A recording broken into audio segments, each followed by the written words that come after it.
Good afternoon, everybody. This is Klaas Ehlers. This is Klaas in 60 Seconds live on Facebook, where we do conversations with really amazing folks talking about how their work intersects with our work at Family Promise. Family Promise is the leading national organization addressing family homelessness. We have 200 affiliates across the country. And I'm thrilled about today's guest. I met her several months ago at a conference. I was a facilitator. She was one of the speakers. I thought she was amazing. And I immediately said, I want to have you on my Facebook Live. And I'll kind of give a little bit of background. So Arva Rice is the CEO of the New York National Urban League. The National Urban League, like Family Promise, is a federated model with affiliates across the country.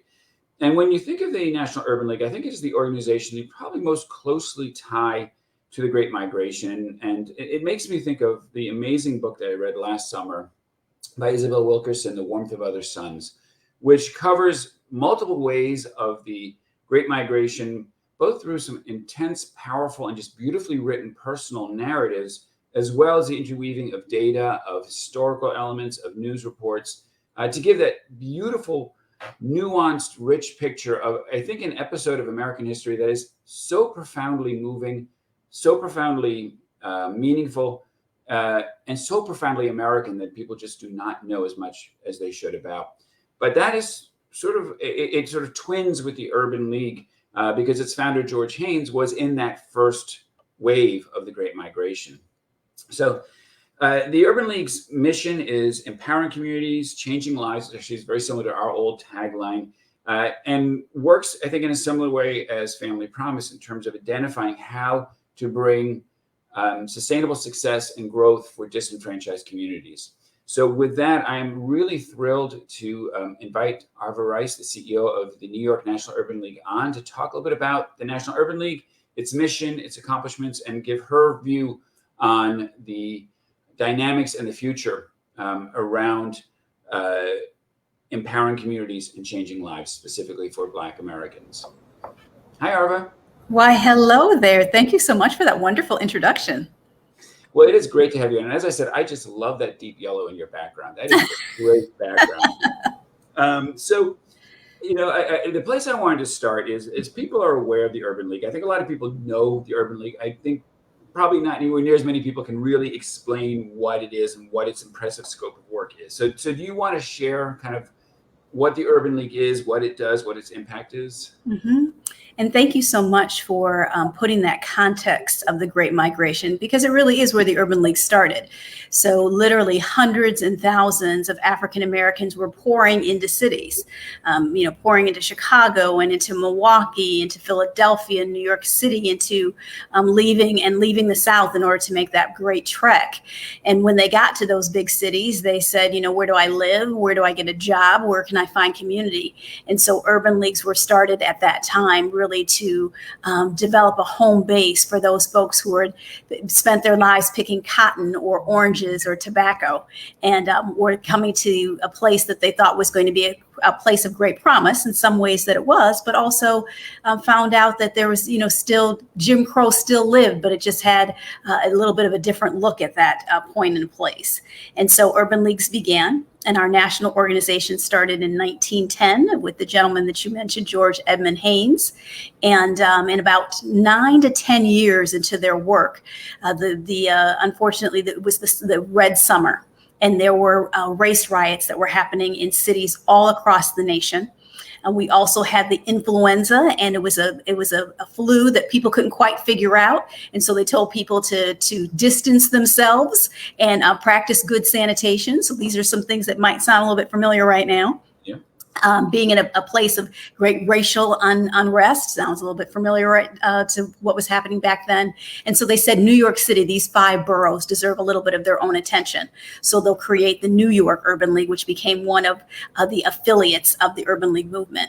When I came to the Urban League a little bit over 11 years ago, I thought that we would be the oldest urban league in the constellation. So I, came in all like, well, I'm going to be the oldest and the coolest in the bunch, and found out that St. Louis, Milwaukee, a couple of other cities had started while we were still joined together with the National Urban League.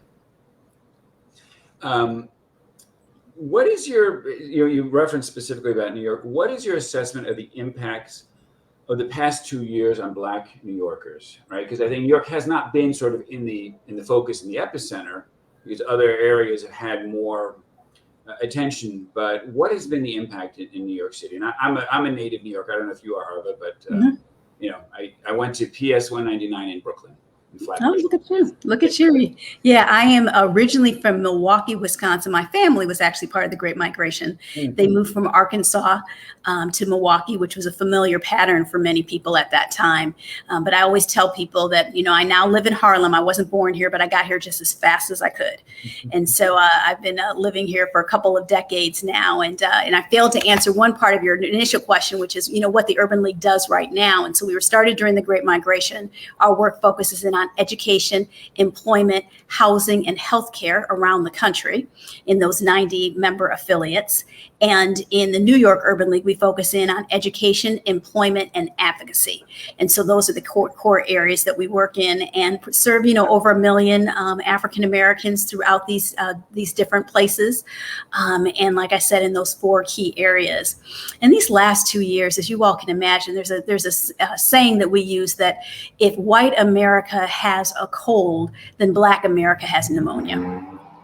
And it has been truly a difficult time during these last 2 years. COVID has had just an unbelievable impact on our communities, as you know, as a result of comorbidities that we had, the incidence of, diabetes, high blood pressure, a lot of cases, poor diet, that led to higher cases of COVID and or the COVID holding on and having a more chilling effect in our communities. We also have overcrowding, and we have a concentration of essential workers within the African American community. So we just saw more deaths. We saw more people, more folks die. Churches that literally lost, pews and pews of their congregants.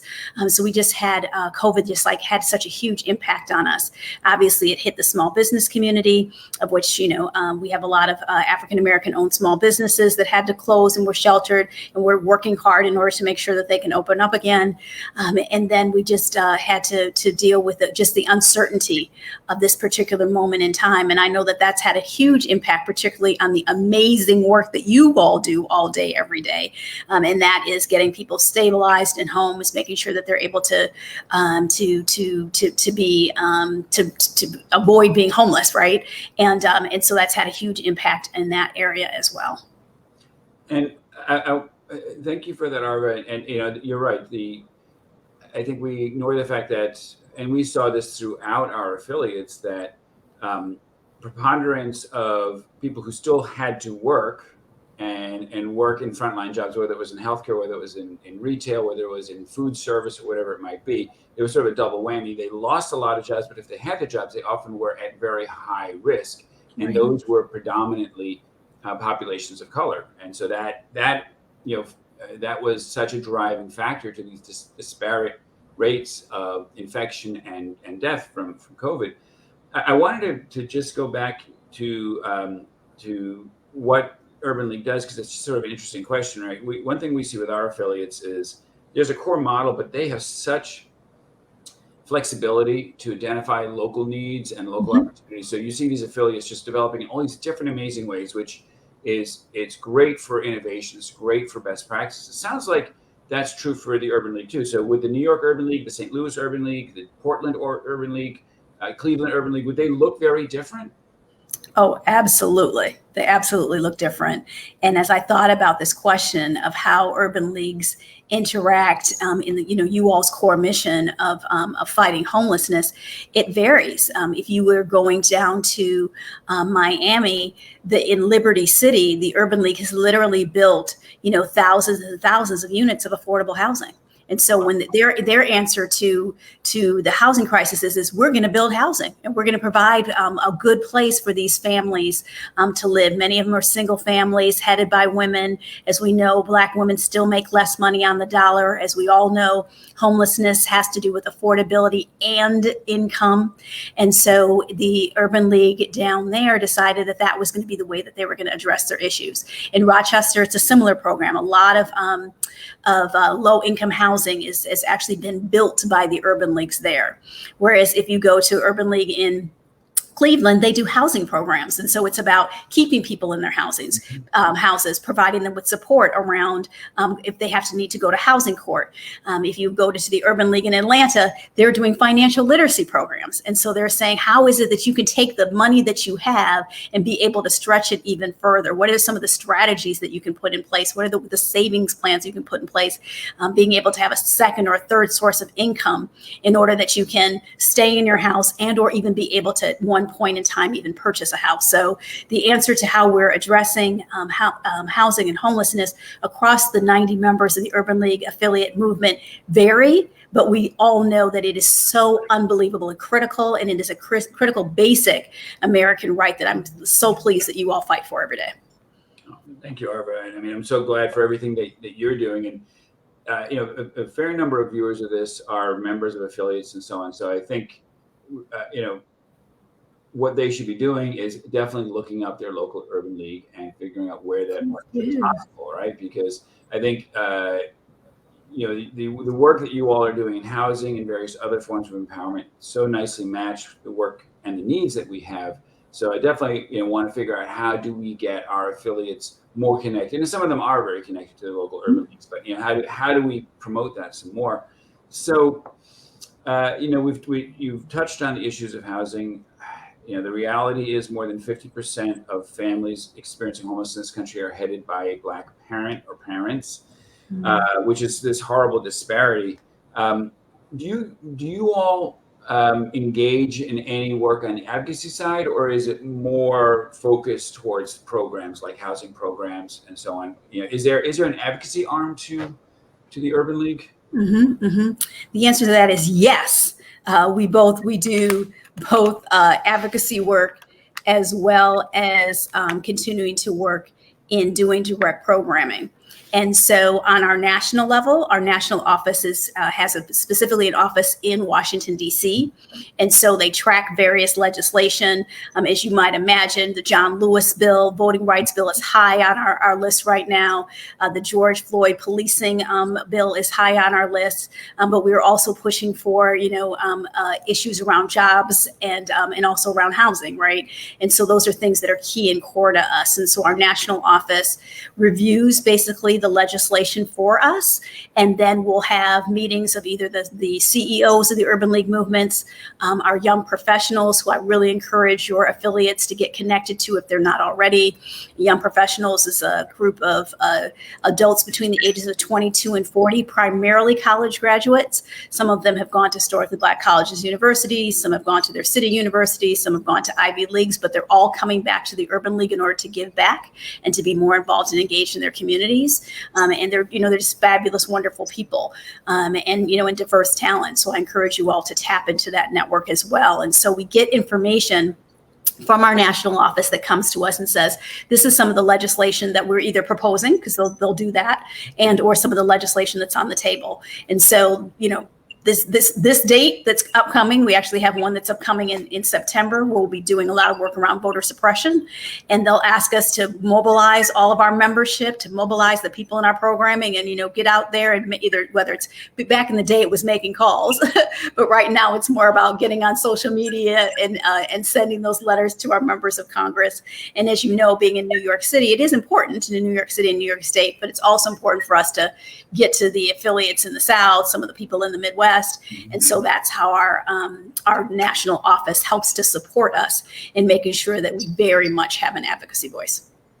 And speaking about the young professionals group, I was just talking to, it was either yesterday or Wednesday, I was talking to Amber Young on our team, and she's been tracking that, and she said, I really need to join that. So Amber, if you're watching, listen to Arva and join. Please do. We'd love it. So let's kind of look at, let's look forward. What kind of change have you seen come out of the work of the Urban League, and how, and sort of what do you think is the pathway in which we can empower disenfranchised communities, particularly communities of color and communities, with lots of African Americans? What's our pathway to create that empowerment? And that disenfranchisement? Yeah, no, that's such a great, small question, Arva, I'm sure. Yeah, That's a great question. It's a great question, and I think it's also about how do we take advantage of this particular moment in time, right? I had an opportunity to listen to the interview that you did last week, and you were talking about the courage and the strength of freedom riders, right? And how they put their lives and their bodies on the line at that particular moment in time to create and to really push the civil rights movement in a way that, they were doing great. Let's be clear, they're doing great work, but it was the young people who came together and pushed the civil rights movement in a way that we hadn't seen before. And I think that that's what happened with George Floyd, is that we saw young people taking to the streets, black and white, old and young, coming together in a way I know that I had never seen before. I remember getting off of the train station in Brooklyn, going to speak at a rally, and I couldn't cross Flatbush because there were so many people, just walking and marching and walking. And I never in all my years seen such a diverse crowd. And I think that the path forward right now is to encourage people to be involved and engage at whatever level is appropriate for them, right? So everybody's not going to march. Everybody doesn't have the ability to write, a really terrific check. Everybody's not going to be able to filibuster on the floor of Congress, but it's important that we do all of those things.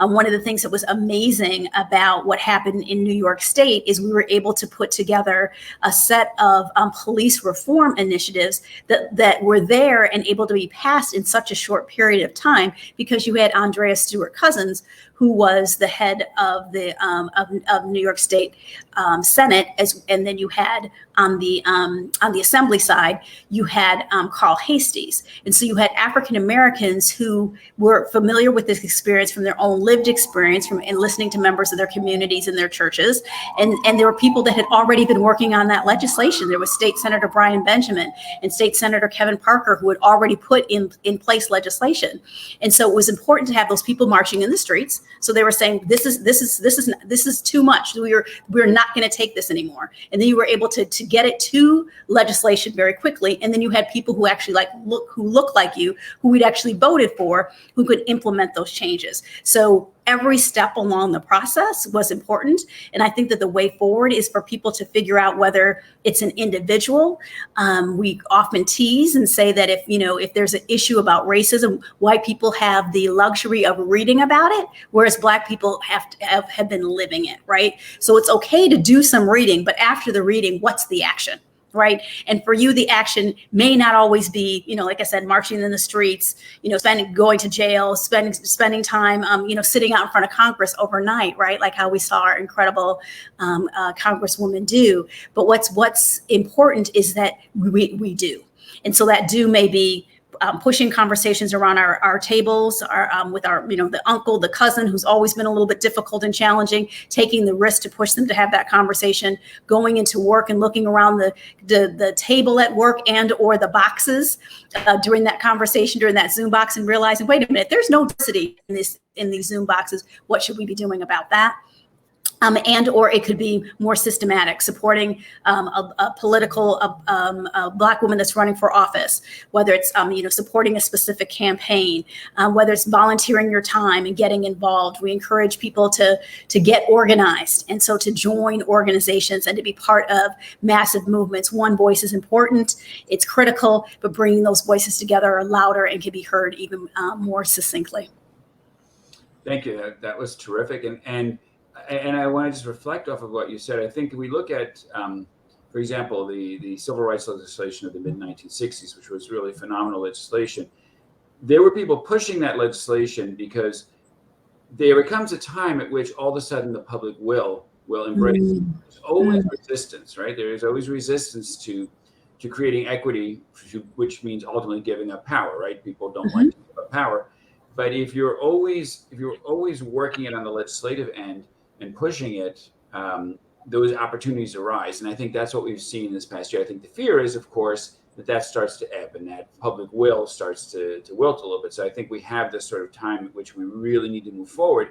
And I think just in our area, we look at some of the legislation just around child poverty and housing and homelessness that through the American Rescue Plan, through the infrastructure bill, that are going to really have, I think, long-standing changes and benefits for the families that we serve. but there are always these sort of windows that, the fear is always that time passes and those windows start to close again. Mhm. So, and I see Jim put a note here on Facebook. Yes, Jim is a fantastic board member, one of our Texas affiliates. And yeah, we know we have to be careful as an organization, as you guys probably do as well, on what you're advocating on, because you're a 501c3 or you're a 501c4. We are 501c3, so we definitely have to be careful. Mm-hmm. But that being said, we can definitely use our voices Mm-hmm. and talk about the issues. Arva, anything else you wanted to say before we close out?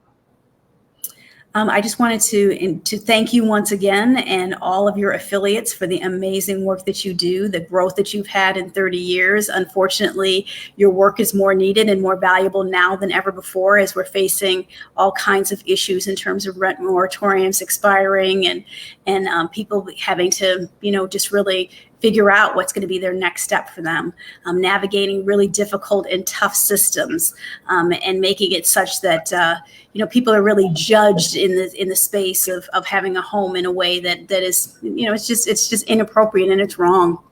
And we need to be able to say that at this particular moment in time. And so, like you said, there's a moment of moral crisis. There's a moment where there's public will, and that moment, it will shift before you know it. So if there is any wrong that we wanted to have right in this world, I do think it is around homelessness, and we need to double down and utilize our resources in order to push, and at every level, the individual level, at the collective level, and also obviously at the public policy and systems level. Yeah, thank you. I think I just read this recently, and I've seen it before too. Poverty is a policy decision, right? It's real simple, ultimately, but the people have to act. Arva, it's fantastic to have you on. Thank you. National Urban League, and Mitchell put this up, is nul.org, right? You got a real simple URL, url.org. People should definitely go check it out and figure out ways to get involved and for our affiliates, ways to make sure that we're connected. I really appreciate everything you do. I appreciate you coming on. It's great to see you again. And the last thing I'll say is we're going to be going off for 2 weeks and then retooling and coming up with some fancy new things that my incredible communications team has come up with. So this is the last of the classic Facebook Live. You are the last of the classic, and then we're going to have a new version in a couple weeks. Well, congratulations. Hey, have a wonderful weekend. Thank you, Arva. Thank you.